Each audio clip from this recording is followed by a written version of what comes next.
You're listening to the Never Heard of It podcast, a Night Shift Radio original. Every week we bring you the good, the bad, the weird, and lesser known streaming movies. Hit subscribe for new episodes every Thursday and Sunday. So I feel like I would be remiss if we didn't talk about D23 and all of the crazy announcements that we got this last week. I was struggling to keep up, so actually, like before we started recording our other episode earlier, I was like scrambling, like scrolling through The Verge, like, all right, what can I watch in the 3 minutes that I have?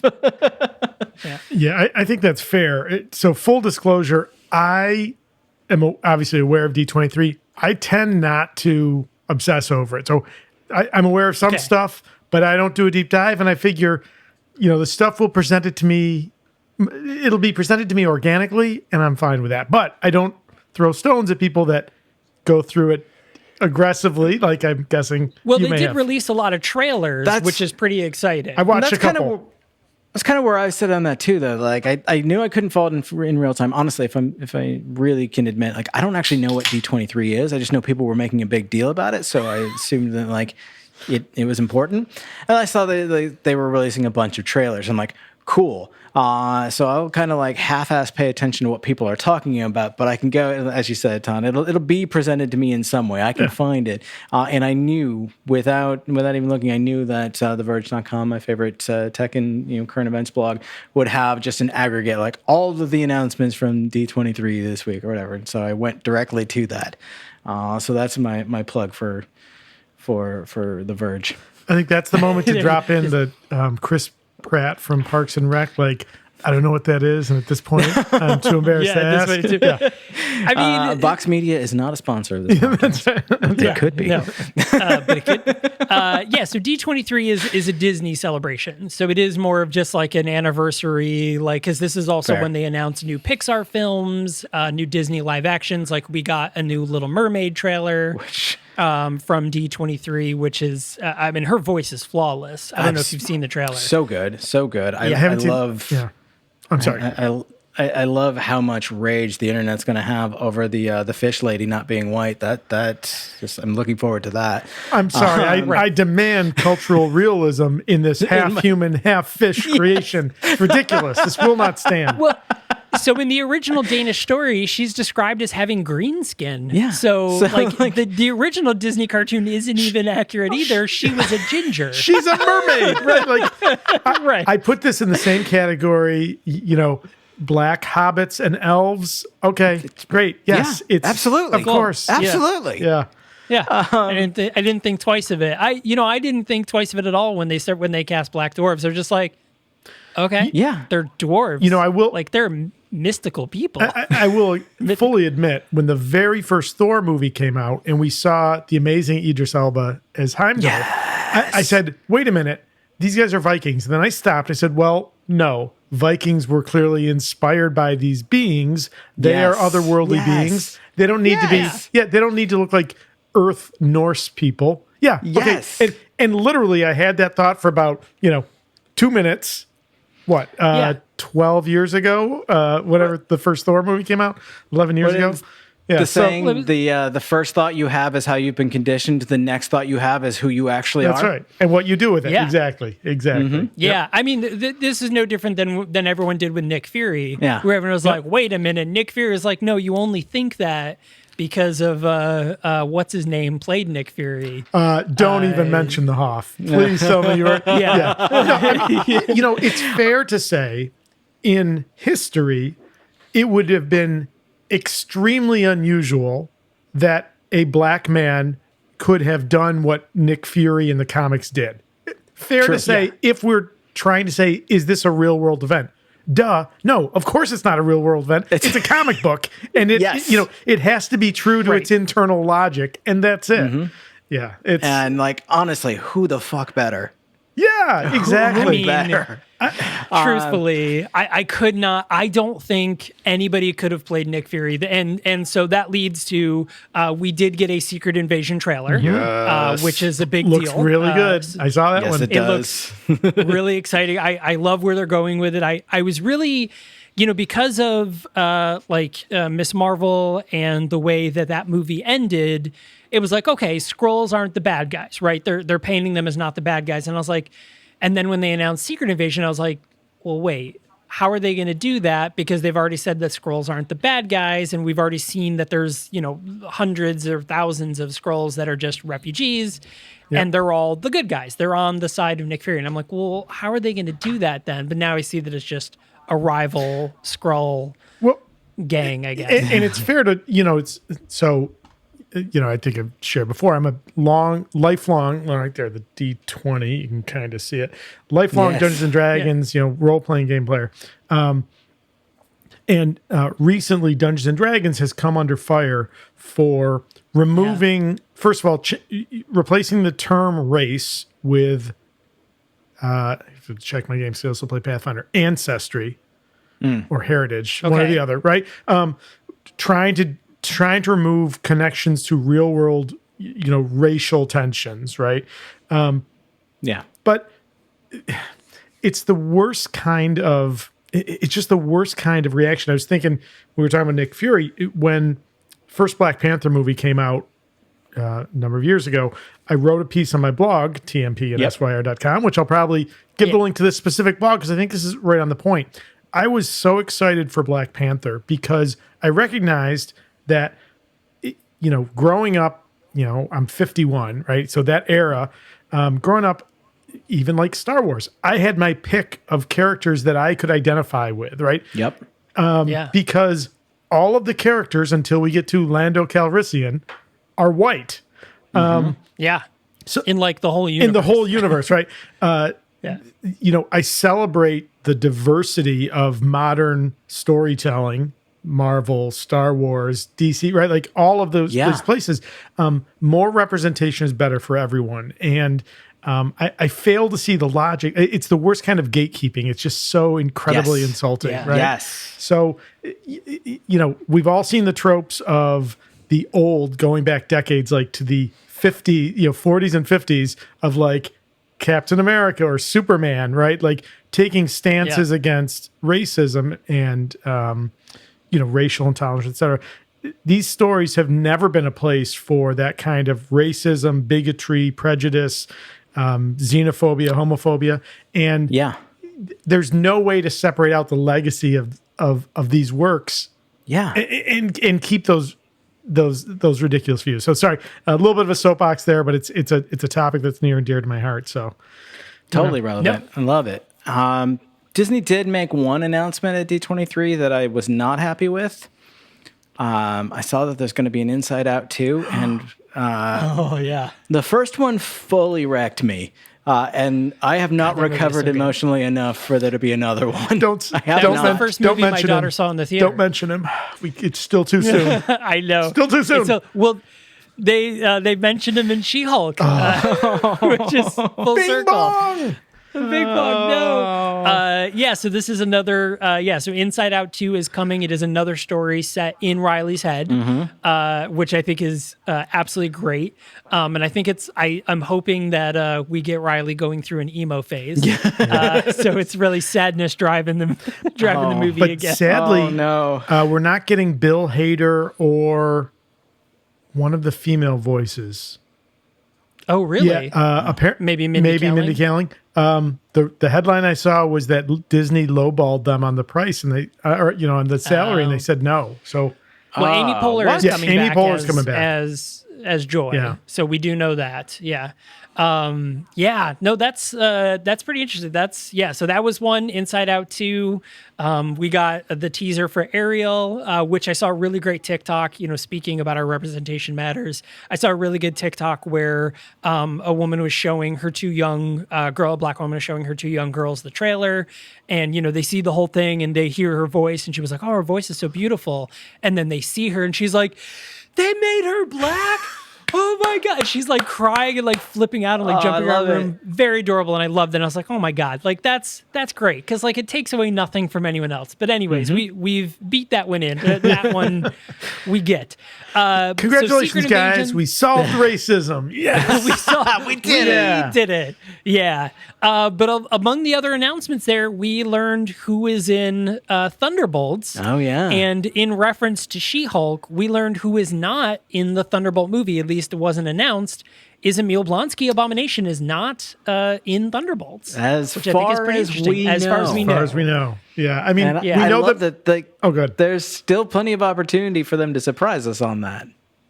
Sure. Like he could show up in the movie and maybe he's just not part of the team yet, but I feel like we're missing teammates. I feel like they didn't tell us everybody. I'll be honest with you. Without Abomination, they feel a little underpowered, right? Like that's a capable team, but sure. I kind of feel like you need the guy that swings the big hammer, so to speak, right? Like, well, I mean, they've got a super soldier. Sure. So two of them. They've got two of them because they've got Bucky and Red Guardian. Yep. But so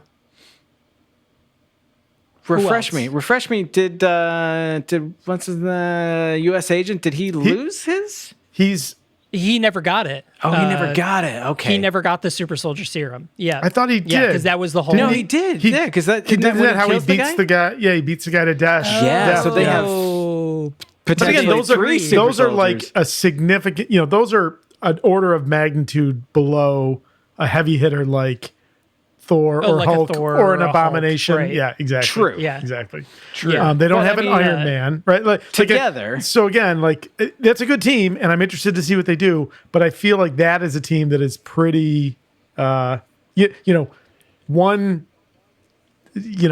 colossal level strength guy shows up, and they're kind of screwed.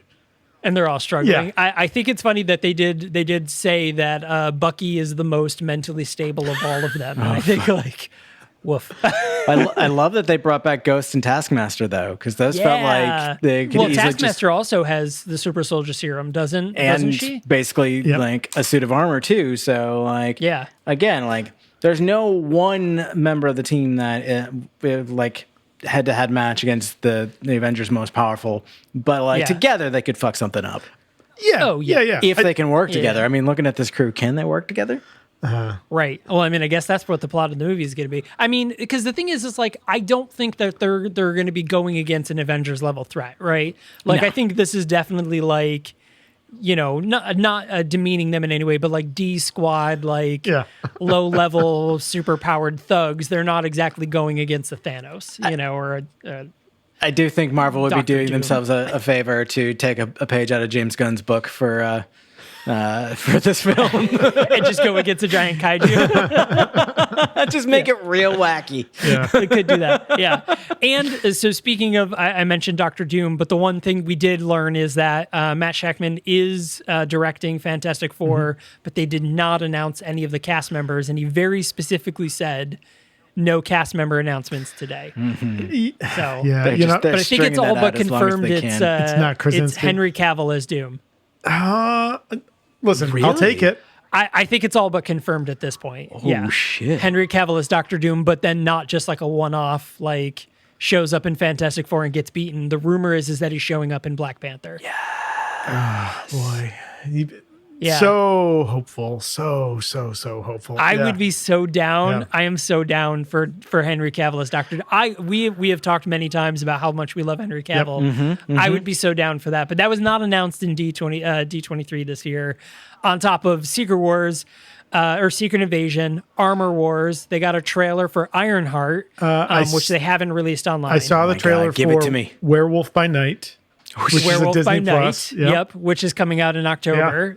And that's all in black and white. Like Looks like an classic old horror horror style. movie, yeah. Which I love that because I read that. I was like, wait a second, Werewolf by Night. I know that. And then I did a little digging. And I was like, oh, yeah. Obscure character. They're doing this as like a holiday special one shot. Just something fun. Like, fuck yeah, give us that, Marvel. Like, just lean into it. Like, you can do whatever you want at this point. Lean into it. Moon Knight, then when they released that trailer. Moon Knight made his first appearance in Werewolf by Night. He was originally like a foil for Jack Russell, Werewolf. I wonder if we'll get any kind of connection. Well, there. there's a theory that we're getting the Midnight Suns, which is a group of like dark type Well, the heroes. Midnight Suns is an anime coming out. A Marvel anime that is coming out, and it's also a game. Oh, maybe that was also announced. I mean, that was announced a while ago, Okay. but Midnight Suns is coming soon. I think that's the end of this year. I thought that was part of MCU. Okay. Yeah, Midnight Suns. Yeah, that is coming out. So that's pretty exciting. But that has like Wolverine, like that like crew is pretty amazing for Midnight Suns. So that's going to be pretty exciting to see that. So Werewolf by Night.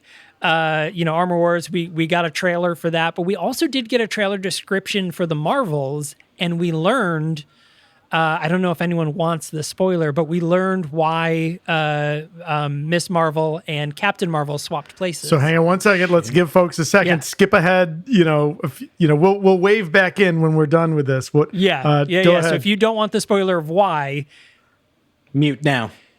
So the reason why is because every time her, Photon, and them use their powers, they swap places wherever they are, and they do eventually get back together. So every time one of them activates their powers, they swap places, and it's three of them constantly swapping places. Shit. So that's going to be pretty crazy, right? That's all we know. That was all that they teased, but because that teaser has not been released to the public, so we just got the description for that one. You know what? Go back into spoiler mode because I want to spoiler mode. That's a cool call. So I did not see that. That is a really cool reference back to Captain Marvel, the Kree warrior. When he had the Negabands, Rick Jones, who was like a constant, he was like the Bucky of, the Hulk and Captain Marvel. He was always like there. He was peripheral. He was hanging around the Avengers.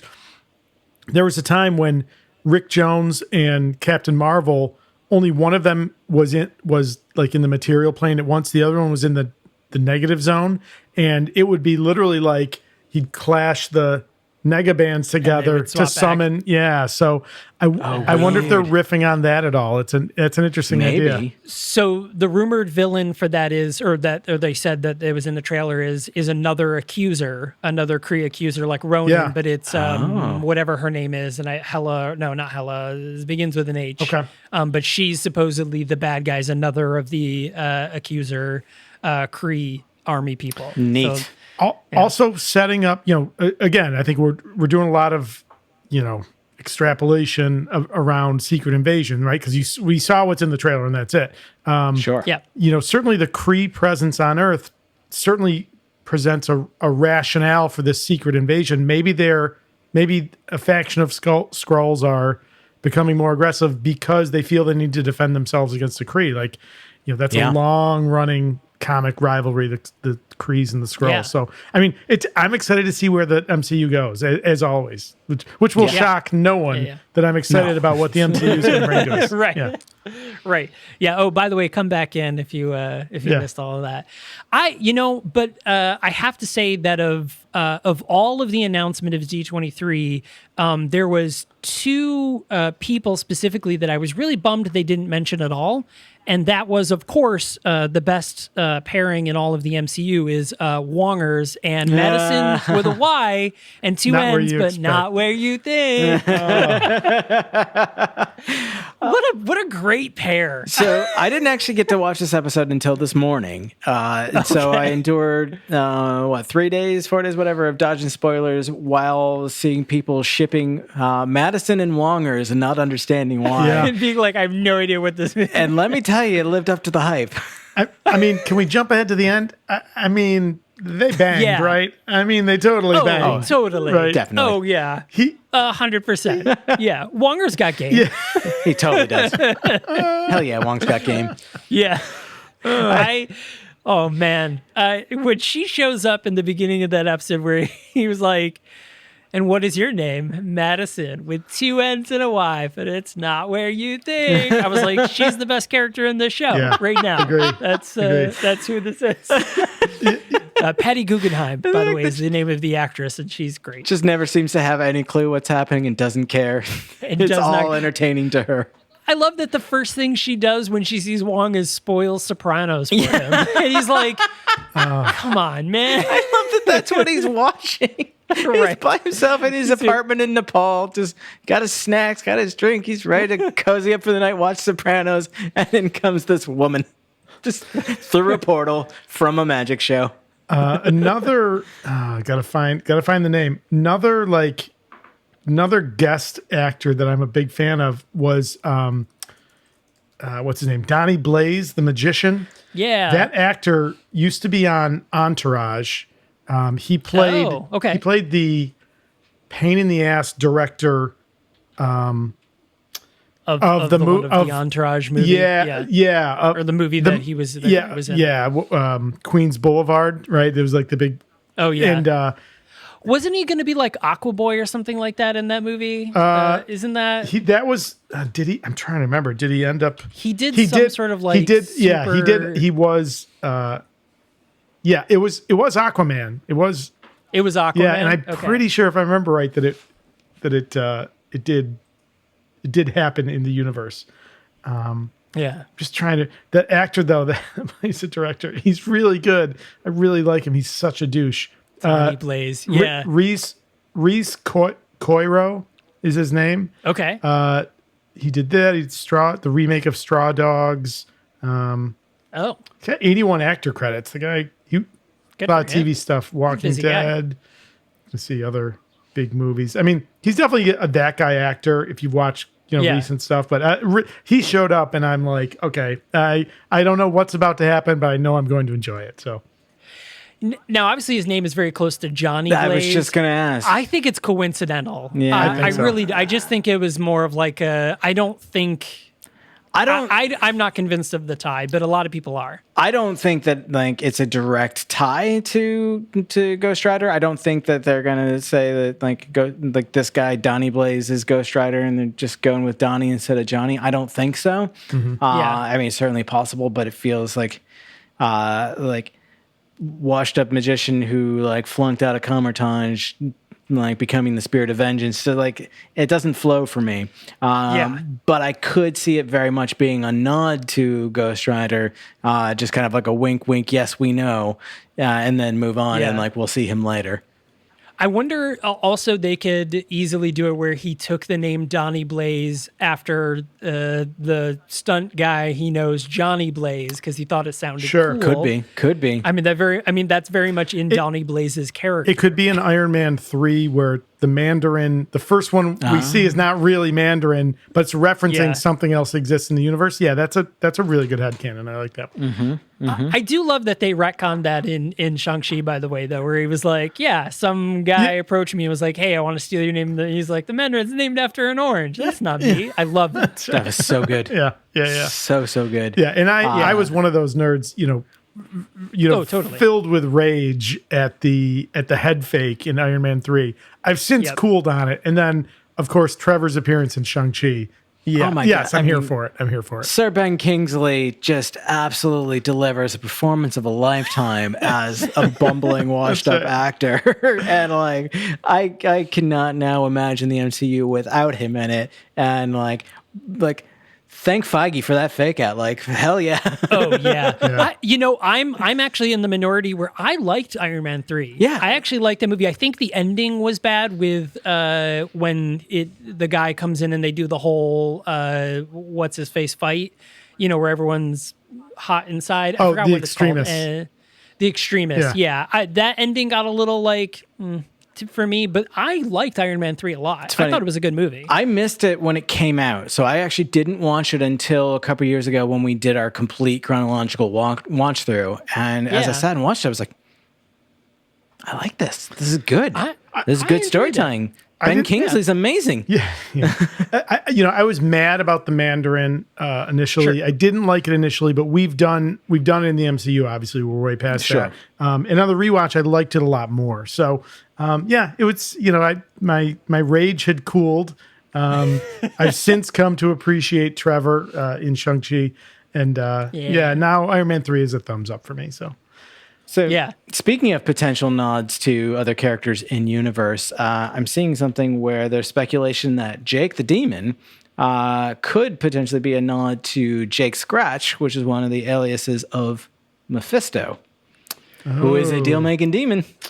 Yeah, and she said a goat, and he has the horns. The Yep. horns. And we like Okay. in the Are we getting into? Or is this Mephisto all over again? Are we doing like we get the courtroom sketches, and one of them is a goat, a demon goat eating a document with the name tag that says Jake. So here's the thing: She-Hulk was shot like a year ago, right? Like this wasn't this year, right? Like She-Hulk wasn't very recently shot. I think this one was shot a little while ago. I don't actually know. Do you think? I mean, this had to have been like on the heels of WandaVision, and Loki being shot, to where they knew that the Mephisto thing was going to happen, and they put this in. Do you think this is more of like a haha, pew pew, like joke? Because that's how this show has been so far. Or do you think this is like a, yeah, he really exists, shut up type thing? Feels like a joke, but the way this show is delivering its reveals, mostly in the form of these quick cuts and jokes and stuff like that. Like, it would not shock me if we learned that Madison actually did meet the Demon Lord himself, and like later on he's going to come back as like an actual villain. Probably not in this show, but somewhere in the future where he's going to come back and we're going to realize like, oh, that was Jake. Yeah. Yeah, and it filmed last year. It started filming in April of 2021. That makes sense. Okay. Yep, so it is definitely on the heels of all of the WandaVision, because the WandaVision was what, 2020? Yeah. Had to be. Because that was all during the pandemic thing. When WandaVision came out. So the whole it's Mephisto, for the whole series. That was fun. That was a fun time, though, where every episode someone was like, yeah, but you see, in the background, there's a flash of red. Yeah, exactly. Right. So that's how we know that it's definitely, that was a wild time in speculation world. WandaVision began filming in early November of 2019. So well after. This was well after. Yeah. Speaking of WandaVision, I love that they're kind of playing with genres and getting a little bit meta. First of all, I loved the total tone, the drama tone of the previously on She-Hulk, right? At the very beginning. But I love that they're playing with a little bit of like Ally McBeal, but the whole, I'm kind of down for her taking like these superhero legal cases as a plot device for what's happening next in the universe. I'm loving it. And at the same time, again, I feel like maybe we're getting breadcrumbs because Wong gets on the stand to talk about, or stands up to talk about the danger of letting Donnie Blaze continue his foolish pursuit of mystic arts. But he talked about basically threatening reality by kind of rampantly opening portals. And I'm like, well, Secret Wars, not the original Secret Wars from the 80s, but the modern retake on Secret Wars was very much about, it was, I think we saw glimpses of it in the Doctor Strange 2, right? The incursion and realities kind of overlapping and that being a destructive event. What if they're, again, they could be nothing or they could be breadcrumbs that are going to be something. So who knows? I'm excited. We know that this is essentially taking place alongside Shang-Chi. We know that theoretically No Way Home has happened already because he makes the reference of like, oh, we'll never do the memory spell again. But then he alludes to like the catastrophes that can happen when messing with reality, which theoretically could be setting up for like what then later happens in Multiverse of Madness. So like this could be the bridge between all of those events that we were wondering about. Yeah, because I mean, he does mention the Book of Ashanti, and I feel like he wouldn't. Yeah, and I we feel have to like do things by the book. Oh yes, the Book of Ashanti. The Book of Ashanti. The Book of American Law. American Law, which is great. So I mean, I feel like it probably is just before Doctor Strange 2. I feel like Wong would mention it at this point. I love that Wong's now a recurring character in this show as well. I love that she acknowledges that too. She's like, I see you. You're excited that Wong is back. It makes the show Twitter-proof for a week. Yeah, gives it Twitter armor for a week. Not even like addressing the audience, acknowledging the audience. Like that's straight good. up like. And that's another one, like they knew exactly what they were doing because this was filmed in April of last year. Yeah. And so, Twitter fucking blew up. Last week you had Casey on last week, but last week the criticisms that were showing up, the sampling of social media that was in the episode was like verbatim for things that people were saying now, right? With this show and Ms. Marvel, and it's just, oh boy, they've nailed that kind of toxic geek culture so perfectly.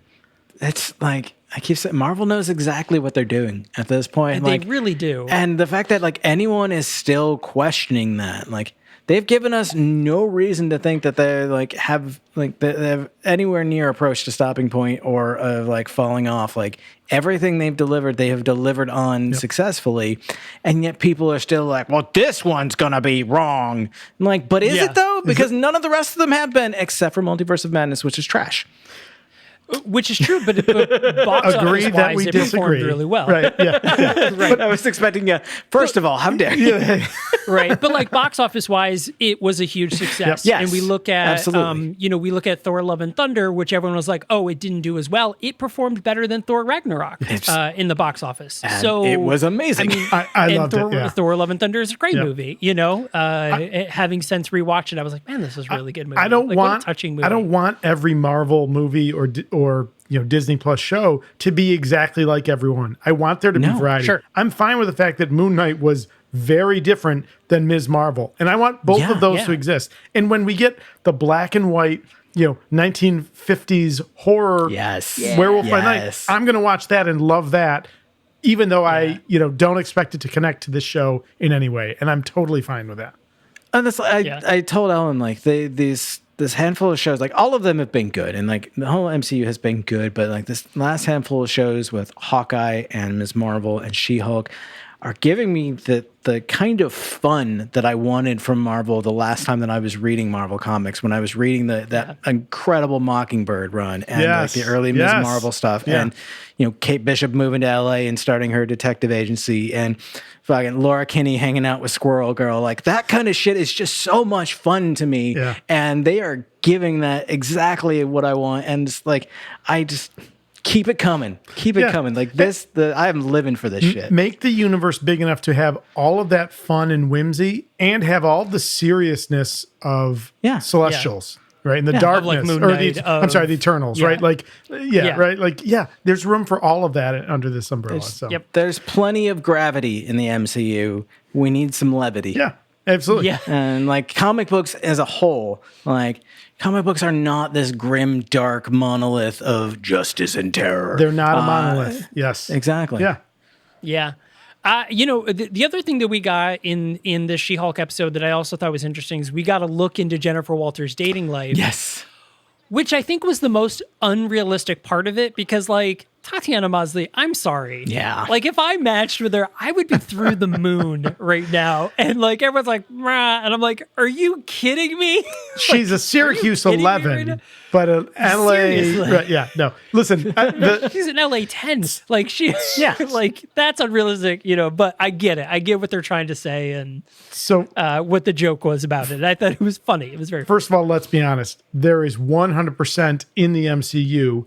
There is a fetish of men and women who go after superheroes. I'm going to call them cape chasers. We can come up with another term, but they 100% exist. Coined it. That's it. Trademark. Trademark. How awkward was the morning after? That was the oh my God. He's like, worst. Who are you? Yeah, it was so brilliantly played. Yeah. Oh. I'm gonna go. Poor Jen.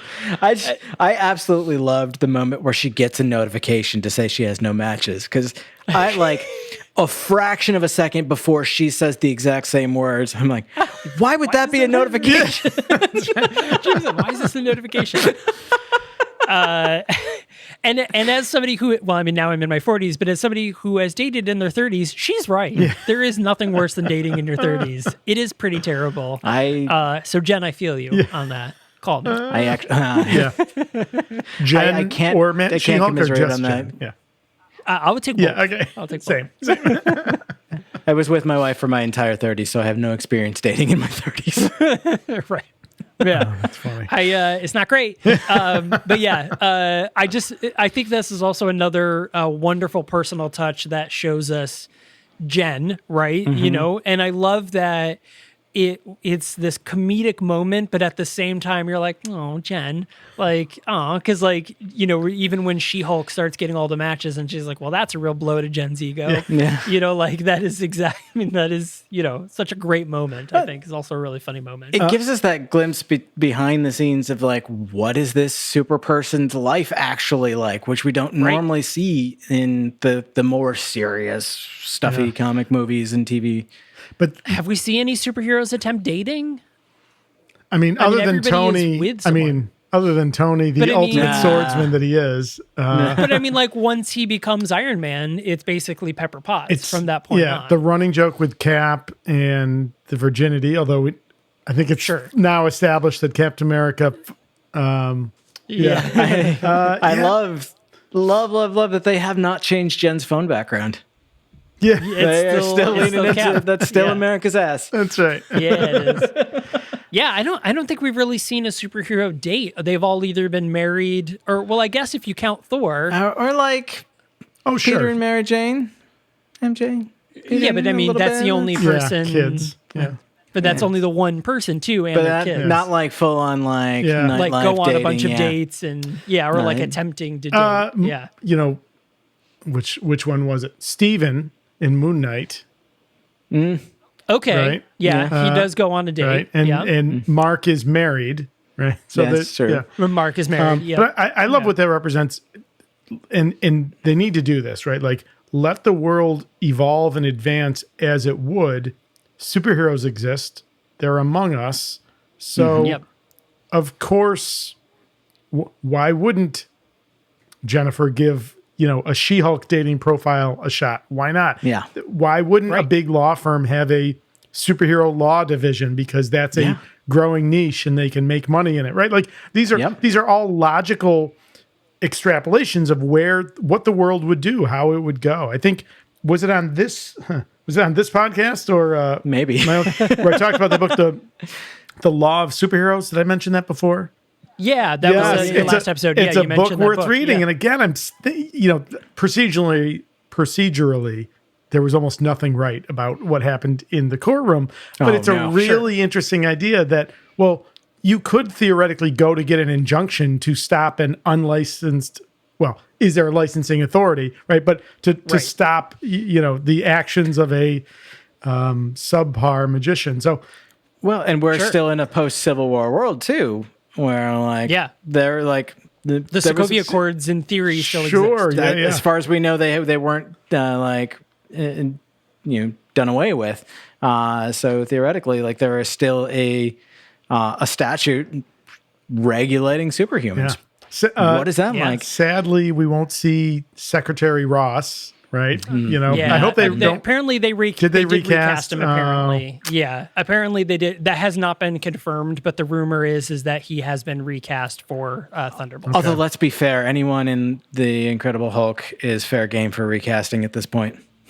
Yeah, although they brought back the leader, as I pointed out. That is true. That is true. Yeah, the same actor as Tim Blake Nelson. Kevin Feige even said, he's like, well, it took us 14 years, but we are going to finish that storyline. And love it. He's such a great... we have brought him back. Again, kids, if you're looking for a comic, go get the Todd McFarlane run of The Incredible Hulk. The leader is a primary driver of that story arc. It's really good. Really good. It's fucking weird. Yeah. I bet that's an interesting story. It is. It's wonderful. And it was... I remember the artwart being amazing. Yeah, and the story was just as good.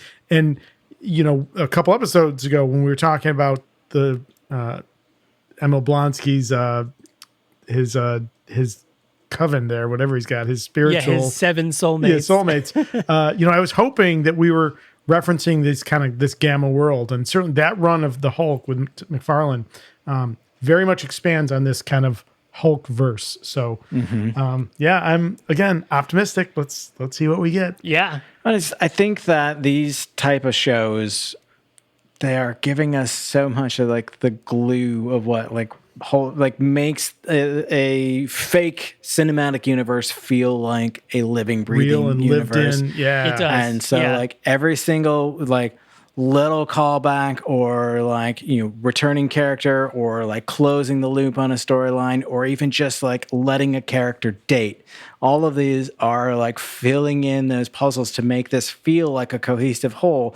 And again, going back to the point that we've hammered beyond death, that like these stories don't have to have anything to do with one another whatsoever because this universe is so fucking huge. Yep. That like it is totally cool to have an episode of just Madison and Wong watching The Sopranos that has absolutely nothing to do with what the Guardians are doing somewhere else. Like, I love it. Yeah, no, I'm totally down. And so one of the other things that was brought up in D23, they did show a clip from Daredevil's upcoming episode, which is going to be soon. So we're pretty excited, and they did confirm that Daredevil is going to feel like Matt Murdock. Charlie Cox very specifically was like, "Yeah, I'm not. I didn't change to some slapstick character. Like I'm still very much Matt Murdock that you know and love." So which can make a good foil to the wackiness of the show too. Sure, kind of bring the energy down a little bit, or like just kind of like deadpan, where like she can make some wacky comment, he can just be like, okay, that's not the law. That's right. So we are going to get those moments of that, and I think that's really good. So that's looking forward to the next She Hulk episode. So Todd from the SuperPod Hero Cast. So at this point, your episode is coming out tomorrow. Yeah. For those of you watching this on Thursday when this episode drops. So episode 1. Of season 6. Yeah, that's pretty exciting. Our 101st episode. So the winner of our 4th nerd debate this year was Colin, one of our 5-timers, who happens to be Casey's brother. Colin won. Yeah, and his believe me, I'm fighting dirty next year because Colin's victory allowed him to choose the movie. He chose Buffy the Vampire Slayer, which is not a superhero movie, does not belong in Thor's helmet. We should not have done it, but he won, so he got to pick it, and he joined us. So we often say bad movies make for good episodes. I think this one's going to be a good one. So check us out over at SuperPod Hero Cast and stay with us. And loving this. I appreciate the spot to pop in with you guys. I always have fun discussing it. And thank you. Very fun. And go read that blog. Go, if you want to feel good about representation in comic books and all the related media, I'll share that link with you guys. Maybe we'll check it out there and go see why a white guy was so excited about Black Panther. Yeah, and there's a new one coming out in November, so that's even more exciting. That's right. Yeah, so of course, for those of you watching on YouTube, all of our Twitter handles are shown directly below us on our screen. So, make sure to follow Todd out there. You'll get more insight into the comic book world and also let you know when new SuperPod Hero episodes are out. But of course, make sure to follow the Night Shift Media Group Twitter account, which is Night Shift MG on Twitter. That is linked down below as well. That's where you're going to find out about all of the episodes of all of our shows. We've got like 5 shows right now running, so there's a lot of brand new episodes of stuff happening all week throughout the week, so definitely check that out. And hey, thanks a lot for watching. Hit that subscribe button on your podcast player of choice or YouTube. We definitely super appreciate it. And of course, as always, make sure to share with your 100,000 closest Madison friends, because they're going to want to be here for our episode coming up this weekend as we continue Sexy September. Yeah, so we're actually covering the movie Zombie Strippers, which is available on Tubi TV. So if you're the type of person that watches the movie before you listen to our episode, Zombie Strippers is on Tubi TV. And it stars Jenna Jameson and Robert Englund. I remember when this movie came out. I'm not just going to say why. I'm just saying I remember. And look forward to that episode. And a comic book tie-in for that one. That's too. right. So you'll It's have true. to watch the episode to find out who that is. That's right. Zombie Strippers is a superhero movie by extension. By extension, I mean, we don't make the rules. Well, putting listen, I in the think you Thor's guys helmet. have covered it, so we don't need to do it. So I think we're fine. We don't need fine. to do it. Yeah. So check that episode out this coming Sunday. And thanks a lot for joining us, and we will see you on Sunday.